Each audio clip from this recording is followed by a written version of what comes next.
Hola. En esta ocasión, igual que lo hicimos en la oportunidad pasada, es menester tocar un tema que está prácticamente a la vuelta de la esquina. El tema de la consulta popular. ¿Cómo no? ¿Cómo no podíamos tocar otro? Sin embargo, aprovechando este nuevo tema que se encuentra cercano a nosotros en nuestra línea temporal, este domingo que viene, he decidido también incluir un nuevo aspecto en nuestros videos. El tema de la literatura. El tema de ejemplos de ciertas novelas y ciertos escritos que atañen ideológicamente a los temas políticos que trataremos. En esta ocasión, para poder hablar de lo que yo pienso sobre la consulta popular que se realizará este domingo 1 de agosto, primero debemos hablar de mi libro favorito. Y ese libro es 1984, escrito por George Orwell, el británico George Orwell, entre 1947 y 1948 y publicado en 1949, hace más de 70 años. Ese libro, esta cosita que ven acá, no es muy grande en realidad, apenas unas 300 y tanto páginas. Este libro constituye la base para entender muchas de las cosas que abordaremos a lo largo de los siguientes videos, que por supuesto estaremos posteando aquí en el canal. Ahora, 1984 es una novela muy compleja, es una novela con muchos aspectos a poder abordar. Por ello, no todos serán abordados en este, solo uno de hecho, en este video. En los siguientes videos y en las siguientes semanas espero poder abordar distintas aristas que la novela toca y que la novela expresa en una suerte de predicción muy oscura para el futuro humano, el que estamos viviendo, por supuesto.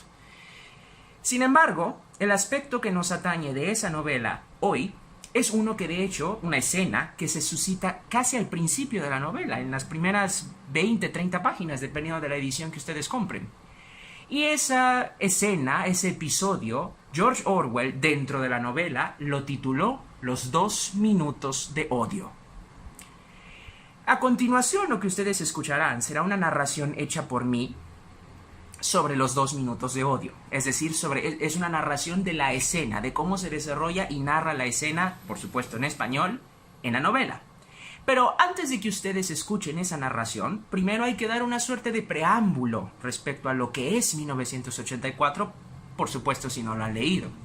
1984 se llama así porque la línea temporal en la que se suscitan los hechos de la novela ocurren en ese año, en 1984. El personaje se llama Winston Smith, el protagonista y el que llevará el hilo argumental e intelectual de toda la novela. Winston Smith vive en Londres, la ciudad originaria de la cual era nativo Orwell. Sin embargo, la Londres donde él vive no es la Londres que hoy conocemos. La novela se desarrolla en una especie de país gigantesco llamado Oceanía. Oceanía, en la novela, es un país que abarca lo que hoy es, por supuesto, Inglaterra, en conjunto con otra porción gigantesca del globo en la historia de la novela. Oceanía, sin embargo, no es un país libre. Oceanía es una dictadura. Y Winston Smith es el protagonista que vive dentro de esa dictadura y que nos narra, mediante el desenlace de los eventos que ocurren en su vida durante la línea temporal de la novela, lo que ocurre dentro de esa dictadura. Sin embargo, si ustedes leen la novela, se darán cuenta de las particularidades que la dictadura de Oceanía tiene. Es una dictadura mental, es una dictadura intelectual, es una dictadura en la que todos los ciudadanos que habitan a Oceanía están todos controlados mentalmente por el gobierno, que el gobierno en la novela adquiere el nombre de el partido. Así se le llama, el partido. Y el jefe máximo del partido, es decir, del gobierno, el autócrata, se hace llamar el hermano mayor. Big Brother. Dependiendo de la traducción lo verán como gran hermano, hermano mayor. Al menos en la mía es hermano mayor.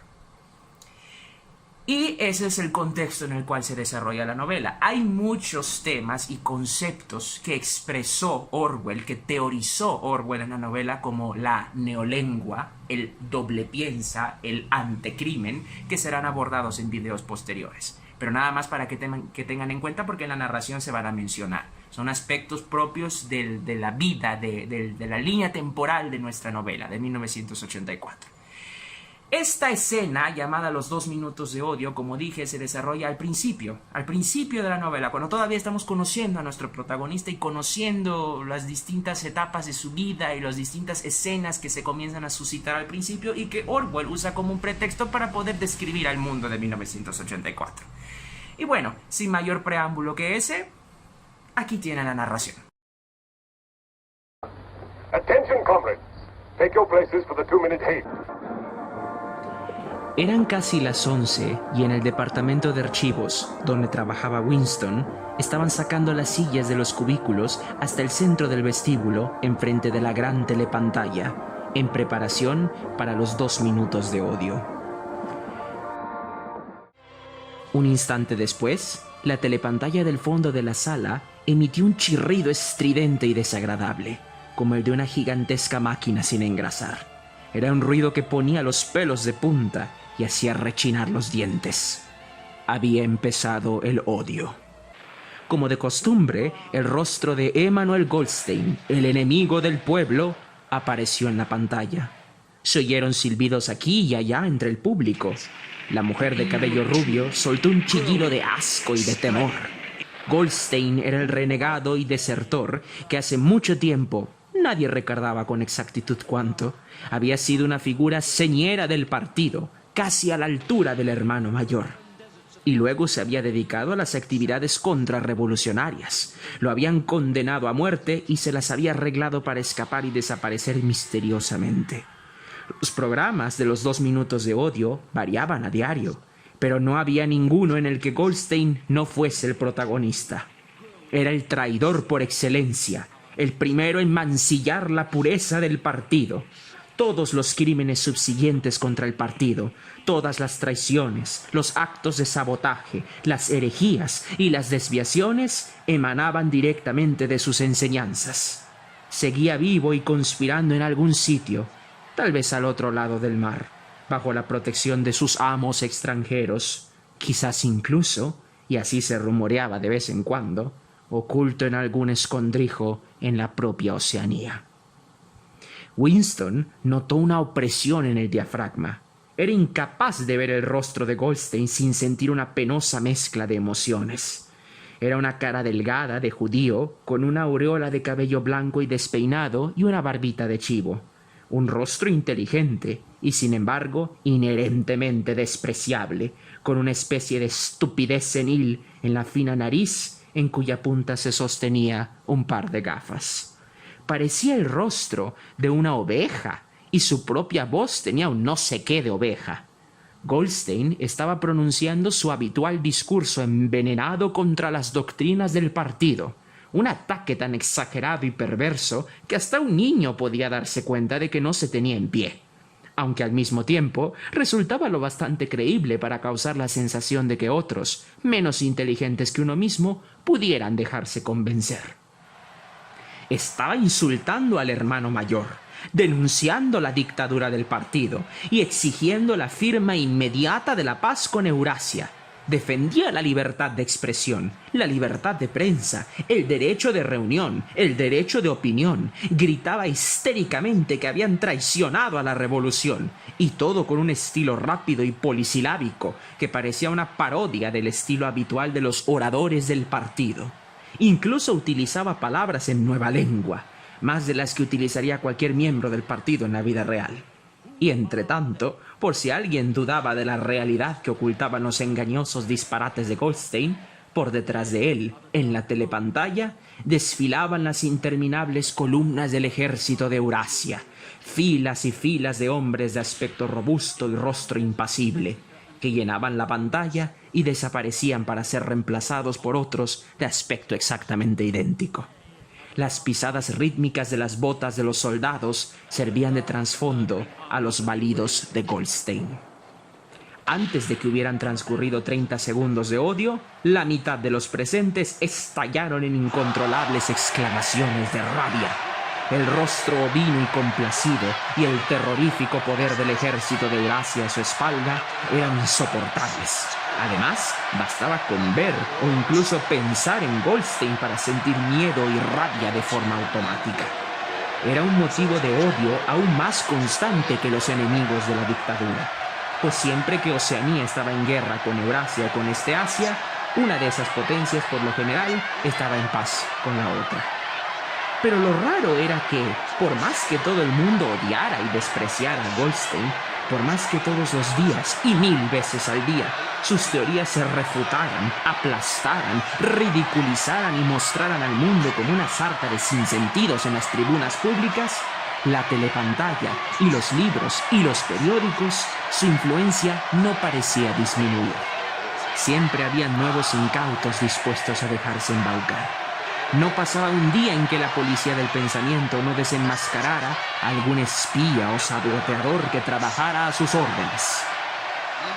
En el segundo minuto del odio, el odio se convirtió en un frenesí. La gente daba saltos en los asientos y chillaba a voz en grito, en un esfuerzo por acallar los desquiciantes balidos de la pantalla. La mujer rubia se había puesto de color rosa y abría y cerraba la boca como un pez fuera del agua.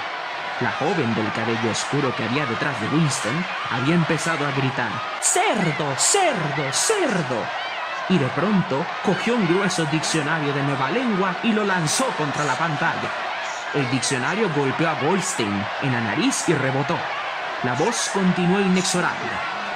En un momento de lucidez, Winston descubrió que estaba gritando con los demás y dando patadas con violencia contra el marco de la silla.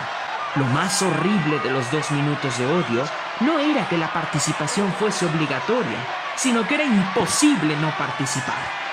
Al cabo de 30 segundos, se hacía innecesario fingir. Un espantoso éxtasis de temor y afán de venganza, unos deseos de asesinar, torturar y aplastar caras con un mazo parecían recorrer a todo el mundo como una corriente eléctrica. Y lo convertían a uno, incluso en contra de su voluntad, en un loco furioso. En esos momentos, el secreto odio que le inspiraba el hermano mayor se trocaba en adoración y daba la impresión de alzarse como un protector valiente e invencible, el gran hermano. El odio llegó a su apogeo. La voz de Goldstein se había convertido en un verdadero balido y por un instante su rostro se transformó en el de una oveja. Luego el rostro de la oveja se fundió con la figura de un soldado de Eurasia que parecía estar avanzando, enorme y terrible entre el ruido del subfusil ametrallador, como si fuese a salirse de la pantalla. De modo que algunos de los que estaban sentados en primera fila se echaron atrás. Sin embargo, en ese mismo instante, y para enorme alivio de todos los presentes, aquella figura hostil se fundió con el rostro del hermano mayor, con su cabello negro, su bigote, su poder y su misteriosa calma, tan enorme que casi llenaba la pantalla. Nadie oyó lo que estaba diciendo el hermano mayor. Eran solo unas palabras de ánimo, como las que se dicen en el fragor de la batalla, incomprensibles, pero capaces de infundir confianza por el mero hecho de ser pronunciadas. Luego, el rostro del hermano mayor volvió a difuminarse y en su lugar aparecieron las 3 consignas del partido en letra mayúscula. La guerra es la paz, la libertad es la esclavitud, la ignorancia es la fuerza. Sin embargo, la faz del hermano mayor dio la impresión de persistir por unos segundos en la pantalla, como si el impacto que había causado en la retina fuese demasiado intenso para desaparecer de inmediato. La mujer rubia se había apoyado en el respaldo de la silla que tenía delante, con un murmullo trémulo que sonaba como si dijera «¡Mi Salvador!». Extendió los brazos hacia la pantalla. Luego se tapó la cara con las manos. Estaba rezando. En ese momento, todo el mundo empezó a repetir lentamente de manera rítmica y profunda «Hermano mayor, hermano mayor», una y otra vez, muy despacio, con una larga pausa entre cada palabra. Un murmullo extraño y primitivo tras el cual se tenía la sensación de oír las pisadas de los pies descalzos y el batir de los tantanes. Siguieron así al menos 30 segundos. Era una cantinela que se oía a menudo en los momentos de gran emoción. En parte, era una especie de himno a la sabiduría y la majestad del hermano mayor. Pero aún más, un acto de autohipnosis, una renuncia deliberada a la conciencia mediante un sonido rítmico. Winston tuvo la sensación de que se le helaban las tripas. En los 2 minutos de odio no podía evitar dejarse arrastrar por el delirio general, pero el cántico infrahumano de hermano mayor siempre le llenaba de pavor. Por supuesto, lo entonaba con los demás. Era imposible no hacerlo. Disimular tus sentimientos, controlar tus gestos y hacer lo mismo que los demás era una reacción instintiva.